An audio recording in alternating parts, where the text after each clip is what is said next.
Olá, meu amigo, tudo bem? Vamos continuar. Nós tivemos um finalzinho, uma falha na gravação, mas tranquilo, beleza, tá tudo sob controle. A mensagem foi dada, a gente está na segunda questão. Estou comentando com você a palavra lápis. Ela pergunta assim: a palavra lápis é conceituada pelo mesmo motivo de letra A, eu já disse que não é, que é o até oxítona terminado em E. Índice é proparoxítona, sofá, oxítona terminado em A. Aí você tem anônimo e tórax.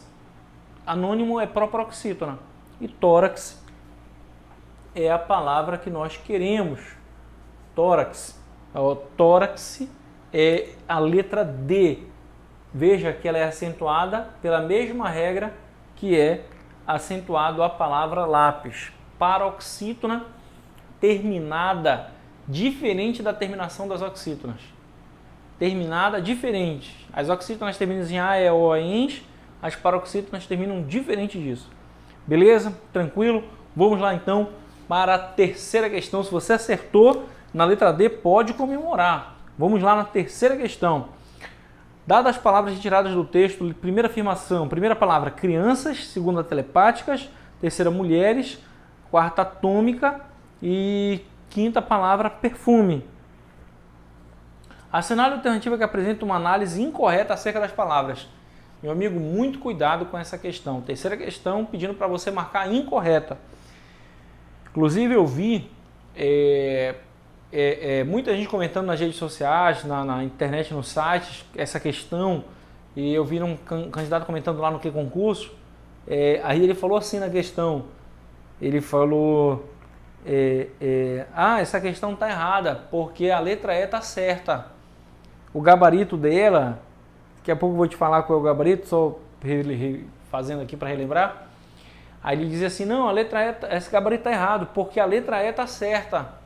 Mas a letra E está certa, mas ele não está pedindo a certa, ele está pedindo uma marcar errada.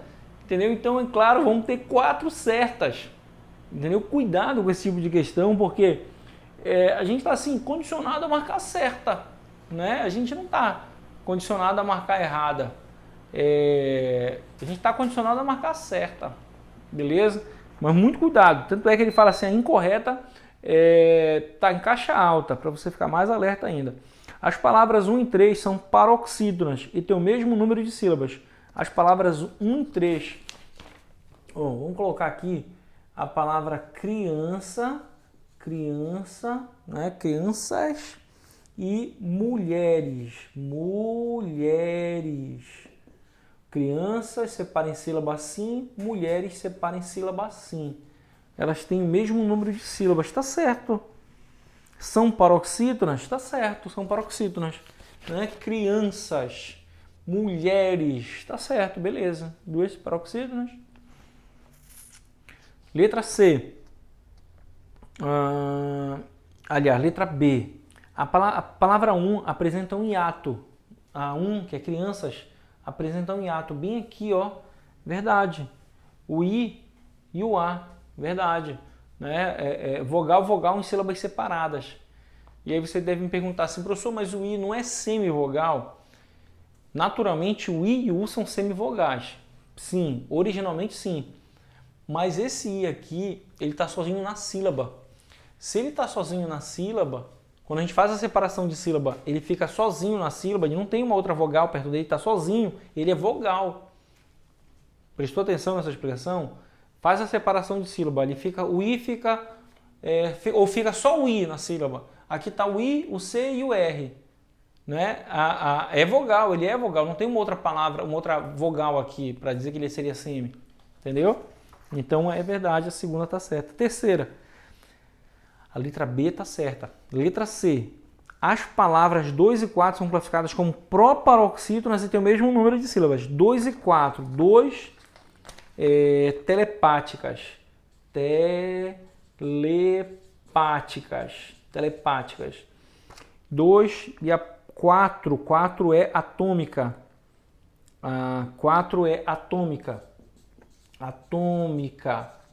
Pronto. Atômica e telepáticas, está aqui. Diz que elas são proparoxítonas, telepáticas, atômica, certo? Certo. São proparoxítonas. A antepenúltima é acentuada, essa regra não tem exceção. E tem o mesmo número de sílabas, o mesmo número, tem que separar em sílabas para contar. Atômica, 1, 2, 3, 4 sílabas, 4 sílabas atômica. Telepáticas, telepáticas, 1, 2, 3, 4, 5, 5 sílabas. Segura essa aí então. Letra D. A palavra 5 apresenta um encontro consonantal. A palavra 5, quem é a 5? Perfume. Bora ver aqui. A palavra perfume. Perfume. Pronto, tá aqui. Encontro consonantal. Existem os encontros vocálicos e os encontros consonantais. Né? Encontros de vogais e encontros de consoantes. Beleza? Então existe um encontro consonantal aqui. Olha. Existe o R e o F, consoantes que se encontraram. Mas e aí muita gente perguntou o seguinte, se separar em sílaba fica assim, se eu separar em sílaba. Muita gente nessa questão já me mandou, fez pergunta, eu já resolvi essa questão algumas vezes em aula presencial. Muita gente já me perguntou assim, falou, professor, mas se separar em sílaba, elas ficam em sílabas separadas. O R fica na antepenúltima e o F fica na penúltima. Se separar em sílaba, eles ficam separados. Sim, eles ficam separados. Parece até estranho, né? É um encontro, mas que se separar em sílaba, eles ficam separados. É um encontro separado, né? Parece estranho, mas é isso mesmo. Entendeu? Não pense que o encontro vocálico ou o encontro consonantal não pode separar. Lembra do hiato? O hiato é vogal-vogal. O hiato é encontro vocálico, né? Existem encontros vocálicos de tongo, tritongo e hiato. O hiato, ele é vogal-vogal, em sílabas separadas. Beleza? Tranquilo? Sílabas separadas.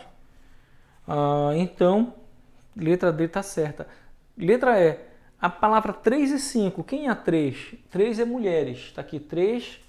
E a 5, quem é 5? 5 é perfume. São paroxítonas. Perfume é paroxítona, mulheres é paroxítona, tá certo. Aquilo que eu falei, tá gente comentando, essa questão deve ser anulada porque a E tá certa. A E tá certa, meu amigo. É porque ele tá pedindo para marcar errada. Na questão ele tá pedindo para marcar errada. Muito cuidado com isso. Sabe o que acontece? Quando você estiver fazendo o simulado, faça o simulado exatamente nos termos como se você estivesse fazendo a prova. Para todo mundo que eu oriento, que eu faço mentoria, que eu faço organização de estudo, que eu faço plano de estudo, falo, olha, faça o simulado conforme você estivesse fazendo a prova. Então, não vai fazer o teu simulado, você está fazendo o simulado aqui, aí, pô, chegou uma notificação, chegou uma mensagem, chegou um e-mail, chegou não sei o quê. Aí fala com um aqui, tem outro aqui, curte uma mensagem aqui, posta uma foto aqui, fazendo simulado. Não é assim, pô. Entendeu? Se concentra. Se você treinar exatamente assim, centrado, concentrado, focado no simulado, quando você fizer a prova, você não vai dar furada dessa. Entendeu? Quando você fizer a prova, você vai estar centrado, focado. Aí você, quando fizer a prova, ele fala, marca é incorreta. Incorreta, você já pegou que é incorreta, você não vai mais marcar uma correta aqui, você vai marcar incorreta. Agora, quando o cara começa a treinar, né, começa a treinar tudo errado, tá fazendo o quê? Tá prestando atenção aqui, tá fazendo uma coisa aqui, você tá fazendo a doida aí, tá tudo errado. Beleza? Então, se foca, né, se concentra. Pede para marcar errada, cuidado, é errada para marcar. Terceira questão, se você marcou a letra C, você pode comemorar, você está arrebentando no simulado. Beleza? Meu amigo, já disse para você, não vai ficar acompanhando o simulado enquanto eu estou falando. É para você dar uma pausa, fazer sozinho, depois voltar e assistir a minha resolução. Quarta questão, marque a alternativa em que a frase está correta ortográfica e gramaticalmente. A frase está correta, ortográfica e gramaticalmente. Que mau cheiro neste local. Vamos sair logo. Que mau cheiro. Mau cheiro. Essa questão aqui, opa, é a quarta questão. Fala a palavra que está correta ortograficamente. Ortografia. Outro assunto. Ortografia que gosta muito de cair em concurso. Tem algumas palavras assim de ortografia que elas são palavrinhas que você já tem que estar logo ali. Toda vez que cair uma questão, se estiver resolvendo uma questão, apareceu uma palavra dessa, pode ter certeza que o cara está querendo te cobrar aquilo ali. Mal elaborado, tá mal-humorado, foi mal feito. Mal é o contrário de bem. E mal é o contrário de bom. Vou colocar como contrário um sinal diferente, né? Ou entenda como o contrário, beleza? Mal é o contrário, é a oposição, mal com L é a oposição de bem. Mal com L, meu bem, meu mal. Não é? Como é que você fala pro seu namorado, sua namorada, meu bem, não é? E depois que briga, meu mal, com L, beleza? Meu bem, meu mal. E o mal com U, contrário de bom, né? Então, o mal com U é o contrário de bom. Não, então, tenha um bom dia, tenha um mau dia. Pô, alguém desejar um mau dia para uma pessoa é muito... Mas, de repente, tem essa pessoa que deseja um mau dia para alguém. Beleza? O lobo mau. O lobo mau é um lobo mau com U. Ele não é um lobo bom, ele é um lobo mau. Beleza? Essa letra A fala assim. A marca alternativa em que a frase está correta ortográfica e gramaticalmente. Que mau cheiro? Mau cheiro não é um bom cheiro. A gente falaria bom cheiro ou bem cheiro? Bom cheiro, né? Cheiro bom. Né? Então, esse mal aqui deveria ser com U e não com L. Ela está a salvo aqui, já que este homem é uma excelente segurança. Ela está a salvo aqui, já que este homem é uma excelente segurança. Cadê? Tá, segura B. Não diga que essa tarefa é para mim fazer. Eu já limpei as louças há uma semana atrás. Não diga que essa tarefa é para mim fazer. Não diga que é para mim fazer. Meu amigo, você jamais vai marcar uma dessa, né? Para eu fazer.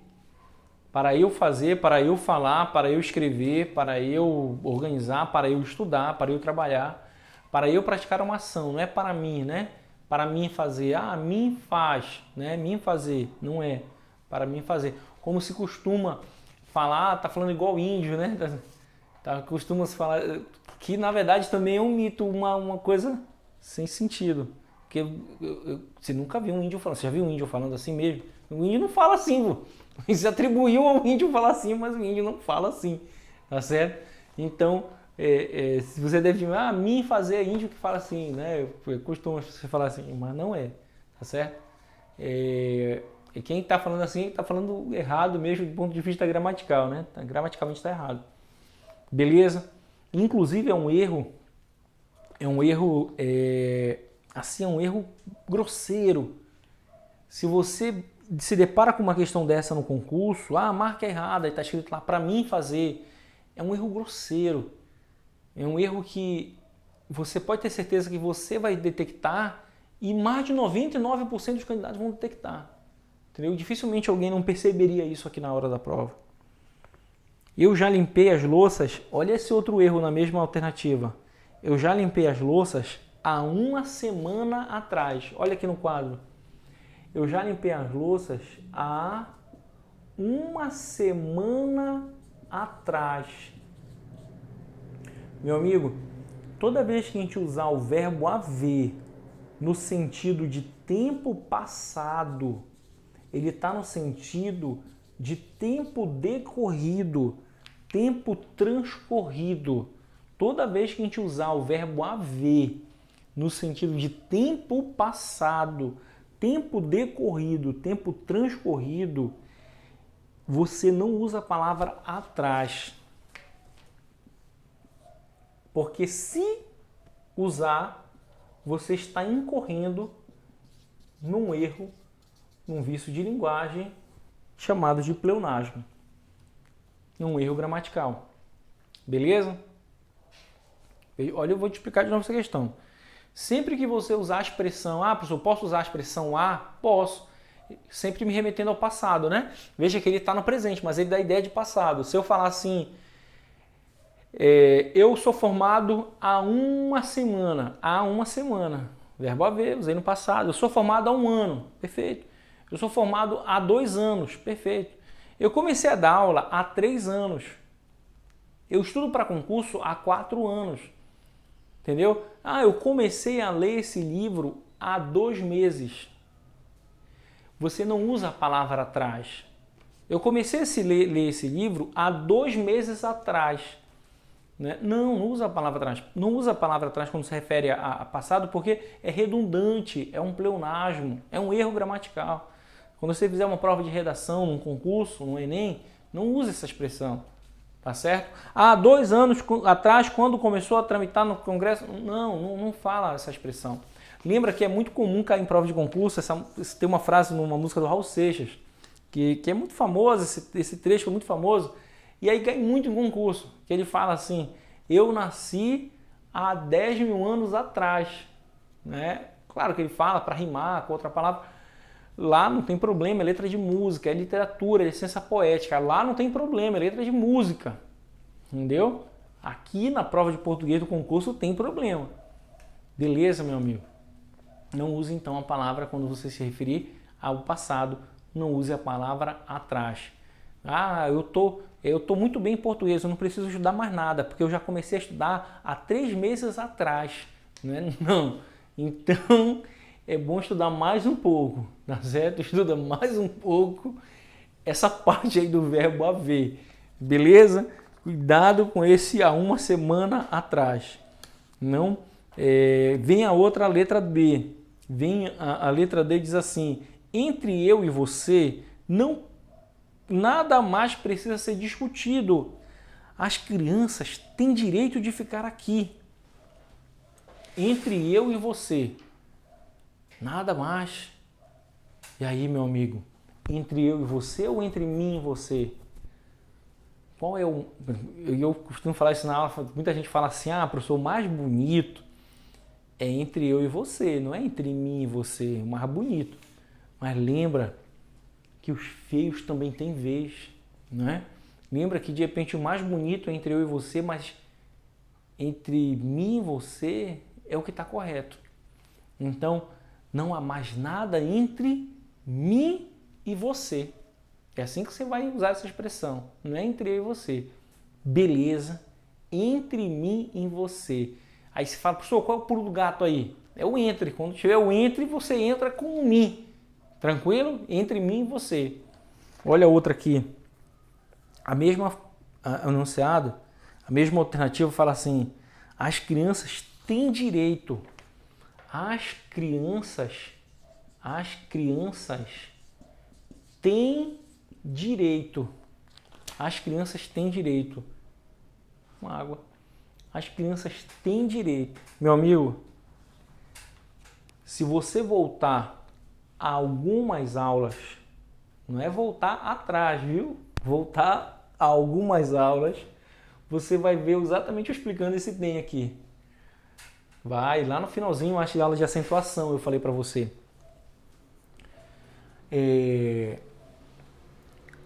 Vamos recapitular. Para isso que serve o nosso simulado. O nosso simulado aí tem 2 objetivos. 2 objetivos. Massificar aquilo que a gente já aprendeu. Massificar o que a gente já aprendeu. Beleza? E avançar em algumas partes que a gente não explicou no assunto. Algumas coisas, na verdade, não são tão algumas assim, né? São muitas coisas que quando a gente deu o assunto, não falamos. Mas não falou porque não dá para falar mesmo, senão a gente não termina nunca o assunto. Então, quando a gente chega no simulado, a gente acaba aprendendo algumas coisas que são novas. Beleza? Não tem problema. É assim mesmo, tá bom? Mas esse aqui foi falado, essa parte foi falado. Os verbos ter e vir, quando eles estão na terceira pessoa do plural, eles recebem acento circunflexo. Então é assim, a criança tem. No plural, as crianças têm, com acento circunflexo. Beleza? Não muda a pronúncia. Por isso que é uma questão assim, fica até mais perigosa, porque não muda a pronúncia. Eu vou fazer duas observações. Não muda a pronúncia, e a reforma ortográfica não mudou essa regra. Muitas vezes você vai resolver uma regra assim, uma questão dessa, e vai dizer assim, o verbo ter recebe acento circunflexo na terceira pessoa, regra incluída pela reforma ortográfica. Não foi pela reforma ortográfica. Essa é uma regra velha. Aí vamos lá no outro. Fazem 20 anos que ele mora nesta cidade, pois tem muito ânimo para aguentar a correria do cotidiano. Fazem